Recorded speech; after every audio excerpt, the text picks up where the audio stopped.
මොකෝ ප්‍රශ්නේ? උත්තර පාඩම් කරත් කොච්චර මතක තිබුණත් තාම හරියට ප්‍රශ්නයකට උත්තරයක් ලියා ගන්න බෑනේ. MCQ පේපර් එක ගන්නම් කතා කරලා වැඩක් නැහැ.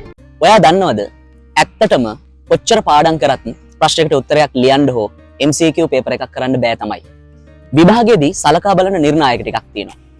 විෂය පිළිබඳ දැනුම විතරක් නෙවෙයි.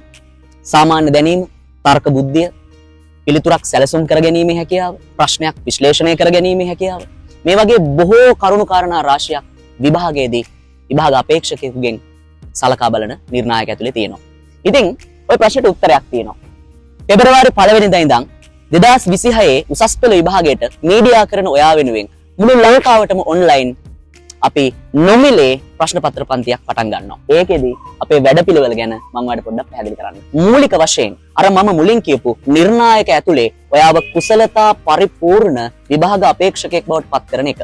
ඊළඟට 2010 ඉඳන් මේ දක්වා තිබුණු හැම විභාගයකම නව විෂය නිර්දේශයට අදාළ විෂය කොටස් වලින් ගොඩනැගිලා තියෙන හැම රචනා ප්‍රශ්නයක්ම MCQ ප්‍රශ්නයක්ම අපි තෝරලා අරගෙන වෙනම ප්‍රශ්න පත්‍ර විදිහට ඔයාට දෙනවා, ඔයාලව කරවනවා. අපි ඒව පන්තියේදී සාකච්ඡා කරනවා.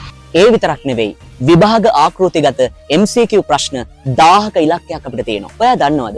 ඔය ඔලුගෙඩිය ඇතුලේ තියෙන න්‍යායාත්මක විෂය දැනුම ප්‍රායෝගිකව කොහොමද පාවිච්චි කරන්න කියන කුසලතාවය ඔයා ගාව තියෙනවද කියලා සලකා බලන එක අපේ විභාග ප්‍රශ්න පත්‍රවල ප්‍රධාන සාධකයක් බවට පත් වෙලා තියෙනවා. විභාගයට කලින් විභාගයට එන්නේ මොනවාද කියන එක ඔයාටම උපකල්පනය කරගන්න පුළුවන් තැනට අපි ඔයාව ගොඩ දානවා.